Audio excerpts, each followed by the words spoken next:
Pistachios in the UK tend to come from 3 different countries. America, the West Coast, California, that's probably the bulk of the pistachios that are available. Iran, and that's where people look to for really, really bright green pistachios. And then also Italy, and particularly Sicily, even more specifically Bronte. And that's where you get these intensely green pistachios, but with even more intense flavour.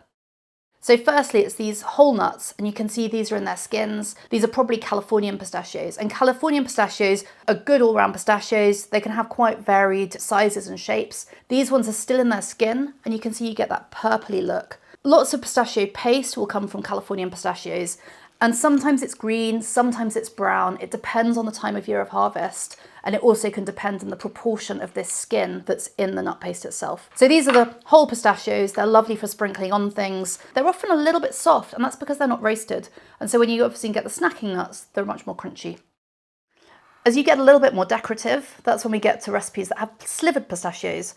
And that's these. They're almost like matchsticks. So incredibly, they're cut long ways, probably about 1 or 2 millimeters wide, very even slices, and they're absolutely beautiful. So they've been peeled, and then they have this bright green color, and these are probably Iranian.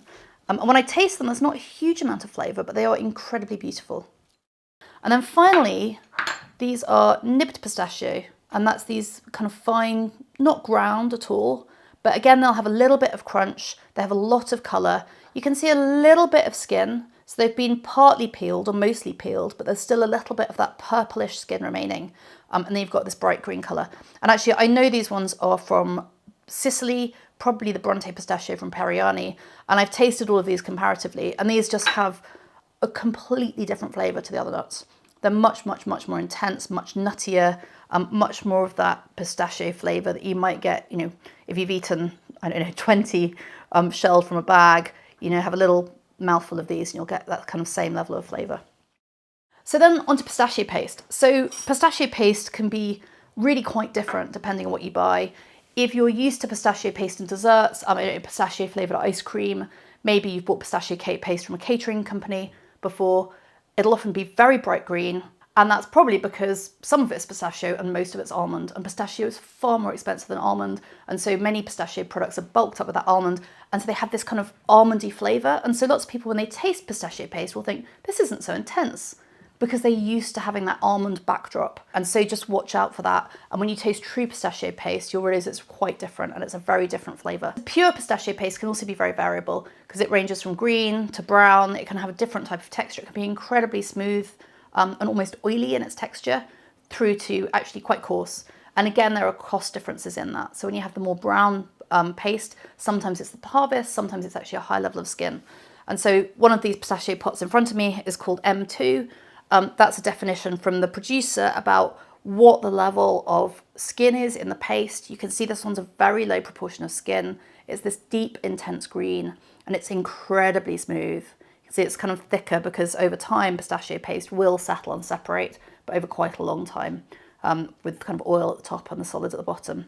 But this has been around for a while and it's still incredibly runny and unctuous. So the pistachio paste we have here, one is Sicilian, and as I said, you know, we really celebrate Sicilian pistachios for their flavour, and actually one particular part of Sicily is incredibly famous for it. Bronte, near Mount Etna, really inhospitable environment. And actually when you look at many crops where people are growing extremely high quality crops, like wine, like olives, it's often in those very steep terraces with the most inhospitable conditions that you get the most concentrated flavour, because those plants are working hard. They're not filling things with water. Any of that fruit that's produced is incredibly concentrated. This little pot, I think it's, you know, it'll be over 20 pounds. As you get up to a kilo, you know, it's getting to well up to 100 pounds. These are not cheap products, and yet they're used very widely in ice cream making, in chocolate making and patisserie.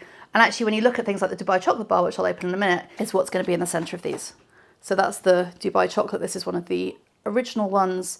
And you see that kind of very crunchy pastry, but also the green, kind of almost I can squelch it between my fingers because it's warm. And that's what people are trying to emulate with their pistachio spreads. The pure pistachio paste is fabulous for making ice cream. If you want to make the most luxurious ice cream you've ever made, if you're really treating your guests, around 500 ml of ice cream base, it's probably about 2/3 of a jar of pistachio paste. We also have a recipe at the Sous Chef website for pistachio ice cream. Will give you an unbelievable pistachio ice cream. And actually I'd add lots and lots of salt, and that brings out the flavour even more. It tastes salty when it's warm. When you chill it, it really won't taste very salty at all, but it really just brings so much more flavour. And don't be frightened, keep adding salt and you'll get that flavour. And the oil also gives a real unctuous mouthfeel, which kind of helps you scoop. It helps it not get too solid. It's almost like using ice cream stabiliser, but naturally.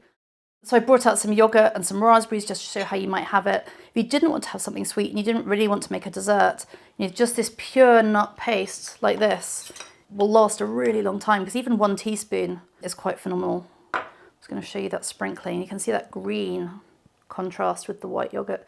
And even just sprinkled, if you're not fancy making ice cream, just drizzled over ice cream is phenomenal too. We also have lots of different pistachio spreads. Pistachio spread is different from pistachio paste. This is pistachio paste, pure pistachio pureed, a bit like peanut butter, but much, much, much more liquid. Pistachio spread is when it's actually already been mixed with butter, with cream, with sugar, and it's already turned into almost a confection like that filling of the Dubai chocolate bar. And so when you're looking at pistachio spread, that's what you might spread on toast if you're wanting, I guess, your luxury Nutella alternative is pistachio spread, which is also totally delicious, eaten from a jar. Other things you might use this for, we recently just drizzled little bits over a gorgonzola and courgette pizza in a sandwich with mozzarella with rocket. It's incredible on those types of dishes, on some kind of antipasti platter like that. It's a really versatile ingredient, and it's a real shame when people buy something for, I don't know, half a jar for an ice cream recipe and then leave it in the cupboard until it separates for months. Just keep it out, just use it every day, whether it's on your yogurt, whether it's on salads, whether it's in sandwiches. It's certainly something that's worth bringing to your table. So Italy is incredibly famous for these Bronte pistachios, for these Sicilian pistachios. If you ever come across them, try them. They're completely different from other types of pistachio nuts. Not only do they have that intense green colour that the Iranian pistachios that we can get here have, but it also has that incredibly deep flavour. We have here La Perla pistachio and raspberry bar. I also have, from one of my favourite producers, these wafers. I mean, nobody thinks a wafer's exciting, really. But then you taste these and they're completely magical, which is a real shame because I'd love everyone to try them. And they don't normally get to taste them. But anyway, these wafers, I don't know if I can break this apart, it'll probably kind of squish. They just look really simple, but they've got real pistachio paste, this white chocolate. They're really beautiful, they melt in the mouth. That's from a company called Babi, which does fabulous things with pistachio. We've got this pistachio and white chocolate sausage from La Perla. I think it's called a salami, pistachio and white chocolate salami. And then of course, the Dubai chocolate. And the thing I love about this Dubai chocolate, which is the original one, you open this gold bar, it feels like you're opening a gold bar. Yes, they're expensive, but they do feel super luxurious. They're very heavy, they're very, very thick. And then you can see this just kind of crunchy middle, the milk chocolate on the outside that's really thick, this beautiful, rich, creamy, unctuous pistachio spread. And it's just super delicious. So I'm gonna eat a piece now, which you should never do on camera. But,